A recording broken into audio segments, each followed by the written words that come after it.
اسی دوران حکومت اس امید کے ساتھ مونگوں کی چٹانوں کو بحال کر رہی ہے اور قابل تجدید توانائی کے استعمال پر زور دے رہی ہے کہ ان اقدامات سے لوگوں کی آمدنی کے ذرائع اور ان جانداروں کو محفوظ رکھنے میں مدد ملے گی جو سیشیلز کے 115 جزائر کو اپنا گھر کہتے ہیں۔ کیٹ پارٹنٹ کی رپورٹ کے ساتھ مدثرہ منظر، وائس آف امریکہ۔ اقوام متحدہ کی ایک رپورٹ کے مطابق دنیا میں سالانہ تقریباً 460 ملین ٹن پلاسٹک پیدا کیا جاتا ہے اور پاکستان کا حصہ اس میں تقریباً 33 لاکھ ٹن کا ہے۔ 33 لاکھ ٹن یعنی اتنا پلاسٹک کہ اسے اکٹھا رکھا جائے تو اس سے K2 جیسے 2 پہاڑ کھڑے کیے جا سکتے ہیں۔ پلاسٹک کی آلودگی کے انسانی اور جنگلی حیات اور قدرت کے لیے خطرناک اثرات کو دیکھتے ہوئے دنیا بھر میں وہ طریقے ڈھونڈے جا رہے ہیں جس سے اس آلودگی کو کم کیا جا سکے۔ ایک ایسی ہی کوشش لاہور میں بھی جاری ہے۔ سمن خان ہمیں بتا رہی ہیں لاہور کے ری سائیکلنگ یونٹ کے بارے میں۔ استعمال شدہ پلاسٹک کو کیسے دوبارہ استعمال کے قابل بنایا جا رہا ہے، آئیے جانتے ہیں۔ کیا آپ کو میرے ارد گرد کہیں کوڑے کا ڈھیر، پلاسٹک کے شاپرز، بوتلیں یا ڈبے نظر آ رہے ہیں؟ نہیں نا، لیکن مانے نہ مانے اسی فریم میں کوڑا بھی موجود ہے۔ استعمال شدہ شاپرز، بوتلیں اور ڈبے بھی ہیں، لیکن کہاں، یہ میں آپ کو تھوڑی دیر میں بتاتی ہوں۔ اس سے پہلے بات کرتے ہیں اس پلاسٹک ویسٹ کی جو پاکستان میں ہر سال جنریٹ ہوتا ہے۔ یوں تو پاکستان میں پلاسٹک ویسٹ یا کسی بھی قسم کے کوڑے کی پیداوار کو ناپنے کا کوئی صحیح پیمانہ نہیں، لیکن محکمہ تحفظ ماحولیات پاکستان کے مطابق ملک بھر میں سالانہ تقریباً 33 لاکھ ٹن پلاسٹک استعمال ہونے کے بعد کچرا بن جاتا ہے، یعنی K2 جیسے 2 پہاڑوں کے برابر پلاسٹک ویسٹ۔ اور ورلڈ وائڈ فنڈ اور دیگر ماحولیاتی اداروں کے مطابق یہ پلاسٹک جاتا ہے لینڈ فل سائٹ میں یا پھر میدانوں اور ندی نالوں سے ہوتا ہوا دریاؤں اور سمندر میں۔ اقوام متحدہ کے ماحولیاتی پروگرام کے مطابق اس پلاسٹک ویسٹ کا صرف 3% حصہ ہی ریسائیکل ہو پاتا ہے۔ یہ اونٹ کے منہ میں زیرہ کے برابر ہی صحیح، لیکن بہتری کی جانب ایک قدم ضرور ہے۔ محکمہ تحفظ ماحولیات پنجاب نے رواں سال 75 مائکرون سے ہلکے پلاسٹک شاپنگ بیگز پر پابندی لگانے کے بعد تقریباً 23,372 کلو پلاسٹک شاپرز کو ضبط کیا اور انہیں حوالے کیا مختلف ریسائکلنگ یونٹس کے، جنہوں نے ان شاپرز اور دیگر پلاسٹک ویسٹ سے بنائے بچوں کے پلے سیٹس یا ایریاز بناتے ہیں پورے، جس میں میری گولڈ ہو گیا، سی ساز ہو گئے اور ڈفرینٹ سوئنگز ہوتے ہیں، وہ بنتے ہیں۔ کھانے کی ٹیبلیں، بینچز ہو گئے، ایون بچوں کے اسکول کے فرنیچر بھی اب ریسائکل پلاسٹک سے بن رہا۔ اسکول میں فرنیچر نہیں تھا تو ہم نے بچوں کے لیے پلاسٹک کی خوبصورت سی جو ریسائکل پلاسٹک سے چیئرز بنی وہ ہم نے بنائی۔ سیکنڈ فیز میں ہم نے ہاسپٹلس کو آئیڈینٹیفائی کیا، پیشنٹ کے اٹینڈنٹس کے بیٹھنے کے لیے جگہ سفیشینٹ نہیں تھی، تو وہاں کچھ ہم نے بینچز بنوائے، شادرہ ہاسپٹل میں لگوائے۔ پھر ہم نے پلاسٹک کی سلائڈز، پلے لینڈ، وہ سارا ہم نے اس ریسائکل پلاسٹک سے بنایا، اور وہ اب ہم نے پہلا جو پلے لینڈ ہے وہ ہم نے ٹاؤن شپ کی سنڈے بازار میں لگایا۔ گرین ارتھ ریسائکلنگ پاکستان میں ان چند فیکٹریوں میں سے ایک ہے جو پلاسٹک کے کچرے کو دریا اور سمندر میں جانے سے روکنے کا کام کر رہی ہے۔ اس طرح ماحول پر پلاسٹک کا بوجھ تو کم ہو ہی رہا ہے، لیکن اس سے مزید فائدے بھی لیے جا رہے ہیں۔ ایسا فرنیچر جو آپ کے آؤٹ ڈور کے اندر رکھ دیا، جو نہ سردی، گرمی، دیمک، ان سارے چیزوں سے جب محفوظ ہوئے گا تو کیا ہوئے گا کہ لکڑی کی کٹائی بھی نہیں ہوئے گی، سارا چیزوں، یہ پورا ایک environment greener towards the greenery جاتا ہے، کیونکہ ہم کوئی ریسورسز ایکسٹریکٹ نہیں کرتے، ہم ایکسٹریکٹ ریسورسز کو ریسائیکل کر کے کچھ نہ کچھ اچھا بنا رہے ہیں۔ تو اب چلتے ہیں وہاں جہاں سے شروعات کی تھی۔ یہ وہ جھولے، میز اور کرسیاں ہیں جو بنے ہیں استعمال شدہ شاپرز، ریپرز اور ڈبوں سے، جن پر بیٹھ کر کسی صورت یہ احساس نہیں ہوتا کہ آپ کچرے کے ڈھیر پر بیٹھے ہیں۔ تو اگر پلاسٹک کی آلودگی کم کرنی ہے تو ریسائکلنگ ہی فیوچر ہے۔ Saman Khan, voice of America, Lahore. اقوام متحدہ کے ماحولیات کے پروگرام کا کہنا ہے کہ خشک زمینوں میں رہنے والی کمیونٹیز گلوبل وارمنگ سے سب سے زیادہ متاثر ہوتی ہیں۔ کینیا میں ایسی برادریوں کے لیے جنہیں خشک سالی اور سیلابوں کی وجہ سے روایتی کاشتکاری اور گلہبانی میں مشکلات کا سامنا ہے، ماحول کے تحفظ کے لیے کام کرنے والے ماہرین ایسی برادریوں کو موسمیاتی تبدیلیوں سے نمٹنے میں مدد دینے کے لیے شہد کی مکھیاں پالنے جیسے کاروبار کرنے میں مدد دے رہے ہیں۔ کینیا کے ساحلی پٹی پر واقع گارسن میں دوپہر کی چلچلاتی دھوپ میں موریس کے ڈینگے اپنے شہد کی مکھیوں کے فارم پر شہد اکٹھا کر رہے ہیں۔ موریس کے ڈینگے جو دریائے تانا کے دہانے پر روایتی طور پر کھیتی باڑی کرنے والی پوکومو کمیونٹی سے ہیں، کہتے ہیں کہ انہوں نے بار بار کی خشک سالی اور سیلاب کی وجہ سے اپنی کاشتکاری متاثر ہونے کے بعد شہد کی مکھیاں پالنا شروع کی۔ 9 بچوں کے والد کا کہنا ہے کہ نئے کام سے ان کے حالات میں بہتری آئی ہے۔ Ninahisi kwamba yani مجھے لگتا ہے کہ اس سے میری زندگی میں بڑی تبدیلی آئی ہے۔ اس سے مجھے ایک آمدنی ملتی ہے جس سے میرے خاندان کی دیکھ بھال میں مدد ملتی ہے۔ میرے بیوی اور بچے اچھا کھاتے ہیں، اچھے کپڑے پہنتے ہیں اور بچے اسکول جاتے ہیں۔ موریس کے ڈینگے Tana delta green house initiative نامی پروجیکٹ سے فائدہ اٹھانے والوں میں سے ایک ہیں، جس کا مقصد ماحولیاتی تبدیلیوں سے متاثر ہونے والی کمیونٹیز کو ذریعہ معاش تلاش کرنے میں مدد دینا ہے، اور جو ماحولیاتی تحفظ کو بھی فروغ دیتا ہے۔ مشرقی افریقہ کی ایک انوائرمنٹل سوسائٹی نیچر کینیا کی حکومت اور دیگر تنظیموں کے ساتھ مل کر اس منصوبے پر عمل درآمد کر رہی ہے۔ ارنسٹ سیمیونی افریقن بی کیپرز کے ڈائریکٹر ہیں، جنہوں نے ڈیلٹا کے علاقے میں شہد کی مکھیاں پالنے کا منصوبہ شروع کیا ہے۔ We are directly involved in managing these beehives. ہم ان شہد کی مکھیوں کے چھتوں کے انتظام میں براہ راست شامل ہیں۔ کمیونٹی زمین کی شکل میں اس میں حصہ ڈالتی ہے اور کچھ مزدوری میں مدد کرتی ہے، جس میں وہ کچھ سیکیورٹی بھی فراہم کرتے ہیں اور اس بات کو یقینی بناتے ہیں کہ شہد کی مکھیوں کے چھتے چوری نہ ہوں یا ان کے ساتھ چھیڑ چھاڑ نہ ہو اور پیسے ملیں۔ And get money. Nature Kenya کا کہنا ہے کہ اس نے اب تک ڈیلٹا کے علاقے میں انفرادی کسانوں اور مختلف گروپوں کو شہد کی مکھیوں کے 50,000 سے زیادہ چھتے فراہم کیے ہیں۔ ہم وہاں آتے ہیں جہاں کمیونٹی کے پاس شہد کی مکھیوں کے چھتے خریدنے کے لیے استطاعت نہیں ہوتی ہے، لہٰذا ہم شہد کی مکھیوں کے چھتوں کے ساتھ ان کی مدد کو آتے ہیں اور ان کی ضرورت کے مطابق ان کی مدد کرتے ہیں۔ اقوام متحدہ کے ماحولیاتی پروگرام کا کہنا ہے کہ کینیا ان ممالک میں سے ایک ہے جو کلائمیٹ چینج کے بڑھتے ہوئے اثرات کا سامنا کر رہے ہیں، جہاں بنجر اور نیم خشک علاقوں میں رہنے والی کمیونٹیز سب سے زیادہ متاثر ہو رہی ہیں۔ نیچر کینیا کے پال ماٹیکو کا کہنا ہے کہ شہد کی مکھیوں کا پالنا گیم چینجر ہو سکتا ہے۔ شہد کے ایک چھتے سے صرف ایک بار میں نکالا جانے والا شہد ایک کسان کو سالانہ 6,000 شلنگ سے زیادہ دینے کے قابل ہے۔ یہ اس سے زیادہ ہے جو ایک کسان کو خشک زمینوں میں مکئی کے 1 ایکڑ سے ملتا ہے۔ موریس کے ڈینگے کہتے ہیں کہ وہ فی الحال اپنے شہد کی مکھیوں کے 60 چھتوں سے 500 کلو گرام شہد حاصل کرتے ہیں۔ And you can see the honey, clear honey. Kenya چونکہ اپنی ضروریات کے لیے مجموعی طور پر شہد درآمد کرتا ہے، ماہرین سمجھتے ہیں کہ دریائے تانا جیسے بنجر اور نیم بنجر علاقے شہد کی پیداوار کے لیے بہت مفید ہو سکتے ہیں، جس سے نہ صرف کمیونٹیز کو مختلف ذریعہ معاش مل سکتا ہے بلکہ ماحول کو بھی تحفظ فراہم ہوگا۔ جمعہ مجانگا کے ساتھ Imran Jadoon, voice of America. سائنسدانوں کا کہنا ہے کہ گوشت کی پیداوار سے بھی ماحول پر برے اثرات پڑتے ہیں، کیونکہ مویشی زمین کے درجہ حرارت میں اضافہ کرنے والی میتھین گیس پیدا کرتے ہیں اور ان کی چراگاہوں کے لیے جنگلات کاٹ دیے جاتے ہیں۔ آج آپ کو شمالی کولمبیا کے ایک ایسے فارم لیے چلتے ہیں جہاں ماحول دوست انداز میں مویشی پالے جاتے ہیں۔ ہر صبح جب تک سیزار میسترا اپنے گھوڑے پر سوار ہوتے ہیں تو یہ 100 گائیں ان کا انتظار کر رہی ہوتی ہیں۔ وہ جانتی ہیں کہ اس باڑ کے پیچھے کھانے کے لیے کیا ہے، تازہ لمبی ہری گھاس جسے تقریباً 1 ماہ چھوا تک نہیں گیا۔ ایسا لگتا ہے کہ وہ آپ کو پہلے سے ہی سمجھتے ہیں، ایک طرح سے ان کا بھی ایک اسکیجول ہوتا ہے، وہ پہلے ہی جانتے ہیں کہ اب آپ کا انہیں چرانے کے لیے لے جانے کا وقت ہے اور آپ کو بس گیٹ کھولنا ہوتا ہے۔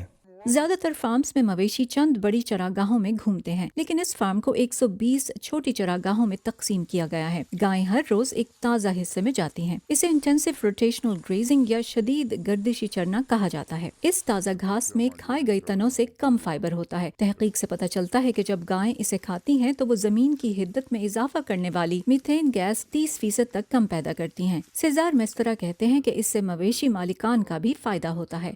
میں جانوروں کو روایتی انداز سے چرانے پر عمل کرتا تھا اور اس فارم کی کارکردگی خاص طور پر جانوروں کی تعداد اور وزن کے لحاظ سے ہمارے گزشتہ انتظام سے کہیں بہتر ہے۔ کولمبیا میں اوسطاً 420 گرام کے مقابلے میں یہ گائیں روزانہ 800 گرام تک وزن بڑھاتی ہیں۔ کولمبیا میں صرف 5% فارمز میں مویشی اس طریقے سے پالے جاتے ہیں۔ مویشیوں کے مالک مائیکل رابن کا کہنا ہے کہ ان کے پڑوسیوں کو اس کی افادیت پر یقین نہیں۔ وہ مجھے پاگل کہتے تھے کیونکہ اس علاقے میں یہ کام ایسے نہیں کیا جاتا اور زیادہ تر لوگ نئی باڑیں لگانے، پانی ڈالنے کے لیے وقت نہیں نکالنا چاہتے۔ یہ طریقہ شروع میں زیادہ محنت طلب ہے، لیکن رابن کا کہنا ہے کہ آپ پڑوس کی بھوری مائل چراگاہوں کے مقابلے میں فرق دیکھ سکتے ہیں۔ اس کا نتیجہ یہ تمام لمبی گھاس اور درخت ہیں جو حدت بڑھانے والی ایک اور گیس کاربن ڈائی آکسائیڈ کو جذب کرتے ہیں۔ لوئس الفونسو ہیرالڈو کولمبیا کی نیشنل یونیورسٹی میں کھیتی باڑی کے طریقوں پر تحقیق کرتے ہیں۔ وہ رابن کے فارم پر تحقیق کر رہے ہیں تاکہ ماحول پر اس کے اثرات کا تعین کر سکیں۔ وہ گائے سے میتھین گیس کے اخراج کی پیمائش کے لیے یہ آلہ استعمال کرتے ہیں۔ ہم گرین ہاؤس گیس کی مقدار جاننے کے لیے جذب کی گئی کاربن میں سے اس اخراج کو منفی کر دیتے ہیں۔ اگر نتیجہ 0 کے برابر ہو تو اس کا مطلب ہے کہ مویشیوں کا فارم کاربن نیوٹرل ہے۔ ان کا کہنا ہے کہ کولمبیا میں مویشی چرانے کا یہ گردشی طریقہ کافی کامیاب ہو سکتا ہے کیونکہ وہاں سال بھر گرمی رہتی ہے۔ ہم گائے کا گوشت کھانا کیسے جاری رکھیں؟ اسے ماحول کے لیے زیادہ دوستانہ طریقے سے تیار کر کے، میتھین گیس کو کم کر کے۔ ان زمینوں پر موجود درخت جانوروں کے قدرتی ماحول کو بھی محفوظ رکھتے ہیں۔ یہاں ہاولر نامی بندر، کچھوے، پرندے اور گوبر کے بھنورے پھلتے پھولتے ہیں۔ مائیکل رابن کے مطابق گوشت کی پیداوار کو آلودگی پھیلانے کی بڑی وجہ نہیں ہونا چاہیے۔ آئیں یہاں نظر ڈالیں، جب آپ اسے جا کر دیکھتے ہیں تو یہ سمجھ میں آتا ہے۔ دوسری جگہوں پر اس حوالے سے کی جانے والی سٹڈیز کے ملے جلے نتائج ملے ہیں، جن میں یہ جاننے کی کوشش کی گئی ہے کہ یہ طریقے کس طرح مویشیوں کے فارم کے کاربن فٹ پرنٹ کو متاثر کرتے ہیں۔ اس فارم پر تحقیق کرتے ہوئے ہیرالڈو کا خیال ہے کہ یہ بالکل کاربن نیوٹرل ہے یا اس سے بھی بہتر، جو زمین کے لیے فائدہ مند ثابت ہوگا۔ آسٹن لینڈس کی رپورٹ کے ساتھ فائزہ بخاری، وائس آف امریکہ۔ اور اب آپ کو ملواتے ہیں کراچی کی صوفیہ حسنین سے، جو کئی برسوں سے پاکستان میں ایئر کوالٹی مانیٹرز تیار کر رہی ہیں جو فضائی آلودگی کو جانچنے میں مدد دیتے ہیں۔ یہ مانیٹرز کیسے کام کرتے ہیں اور کیوں ضروری ہیں، سدرا ڈار نے جاننے کی کوشش کی۔ لوگوں کی اویئرنیس کے لیے یہ ڈیٹا ضروری ہے تاکہ ان کو پتہ چلے کہ کتنی ایئر کوالٹی خراب ہے، ان کو کتنے، ان کی زندگیوں کو اور ان کے گھر والوں کی زندگیوں کو کتنا نقصان پہنچ سکتا ہے اس سے۔ میرا نام صوفیہ حسنین ہے، میں لنک تھنگس کی سی ای او اور فاؤنڈر ہوں۔ لنک تھنگس ہم نے 2016 میں شروع کی تھی اور ہم ایئر کوالٹی مانیٹرز بناتے ہیں پاکستان میں۔ ایئر کوالٹی ہوا میں آلودگی کا معیار ہے، یا ہوا میں آلودگی کے جو ذرات ہیں وہ کتنے موجود ہیں، اس کا ایک پیمانہ ہے کہ ہم اس سے معلوم کرتے ہیں کہ کتنی خراب ہوا ہے۔ فضا میں وہ ذرات جو 2.5 مائکرو میٹر سے کم سائز کے ہیں۔ 2.5 مائکرو میٹر اگر کسی کو سمجھنا ہے تو ہمارے بال کا 1/50 حصہ، بال کا جو ڈایا ہے اس کو 50 حصے کریں، وہ اتنا باریک پارٹیکل ہے، اور یہ وہ پارٹیکل ہے جو اگر ہمارے جسم میں داخل ہو جاتا ہے تو ہمارے جسم میں کوئی بھی ایسا میکینزم نہیں ہے جو اس کو روک سکتا ہے بلڈ سٹریم میں جانے کے لیے، اور وہ ہماری بلڈ سٹریم میں جاتا ہے اور بہت ساری بیماریاں کریٹ کرتا ہے۔ تو یہ انڈیکسز بنانے کا یہ مطلب ہے کہ مختلف گیسز کے ساتھ اگر ہم دیکھیں تو ہمیں پتہ چل جائے ایئر کوالٹی کیا ہے، بجائے اس کے کہ ہر چیز کو الگ الگ دیکھا جائے۔ پہلے ہمارے پاس جو کسٹمرز ہوتے تھے وہ انڈسٹریل کسٹمرز تھے، اور ہم انڈسٹریز میں ایئر کوالٹی مانیٹر کرتے تھے۔ آپ کو یاد ہوگا کہ فروری 2020 میں کراچی میں کماڑی میں 14 لوگوں کی ڈیتھ ہوئی تھی، اور سب سے افسوسناک بات یہ ہے کہ آج تقریباً 5 سال گزرنے کے بعد بھی ہمیں یہ نہیں پتا کہ وہ کیوں ہوئی تھی۔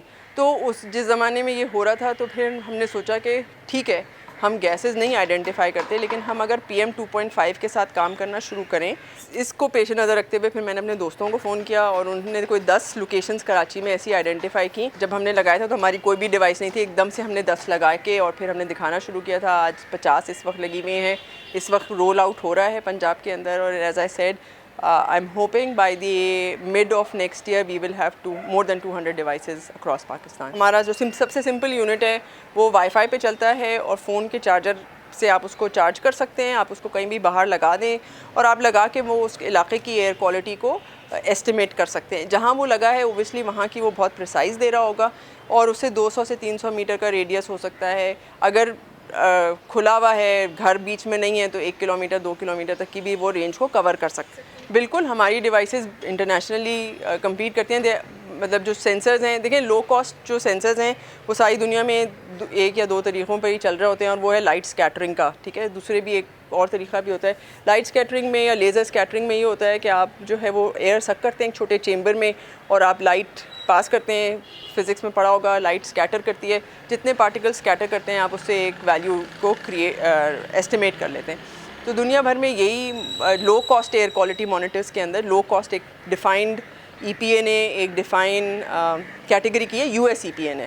کہ یہ وہ ہیں جو لو کاسٹ ہیں compare to reference grade monitors. جو ریفرنس گریڈ مانیٹر جو کہ گورنمنٹس کو لگانے چاہیے اور مانیٹر کرنا چاہیے ایئر کوالٹی, ہمارے ملک میں وہ شاید 3 ہیں, اور یہ بھی نہیں پتہ کہ وہ ان میں سے کتنے صحیح چل رہے ہیں. ان کی کاسٹ بھی بہت زیادہ ہے, ان کی کاسٹ آف آپریشنز بھی بہت زیادہ ہے. لاہور کی خبر انٹرنیشنلی آ رہی ہے, اس کا مطلب ہے کہ یہ مسئلہ ان مانیٹرز کی وجہ سے ہی اٹھا ہے اور کسی وجہ سے نہیں اٹھا ہے. کہ جب آپ نے مانیٹرز پہ ڈیٹا دیکھا اور آپ کو نظر آیا کہ ایئر کوالٹی خراب ہے اور پورے لاہور میں خراب ہے اور اس علاقے میں زیادہ ہے اور اس علاقے میں کم ہے. آج کل خبروں میں بھی وہ اسی طرح سے باقاعدہ روڈوں کے نام لے کے بتا رہے ہوتے. تو یہ ایک اچھا سٹیزنس کے لیے ایک بہت اچھا وہ ہے کہ وہ اس کو کوٹ کر کے ڈیمانڈ کر سکتے ہیں کہ ہمیں اچھی ہوا دی جائے اور میجر سٹیپس لینے چاہیے ہوا کو بہتر بنانے کے لیے. اور پروگرام کے آخر میں آپ کو ملواتے ہیں سندھ کی ایک ایسی لوک فنکار سے جو اپنے میوزیکل گروپ کے ذریعے گاؤں گاؤں جا کر موسمیاتی تبدیلیوں کے بارے میں آگاہی پیدا کر رہی ہیں. سترہ ڈار اور خلیل احمد کی رپورٹ.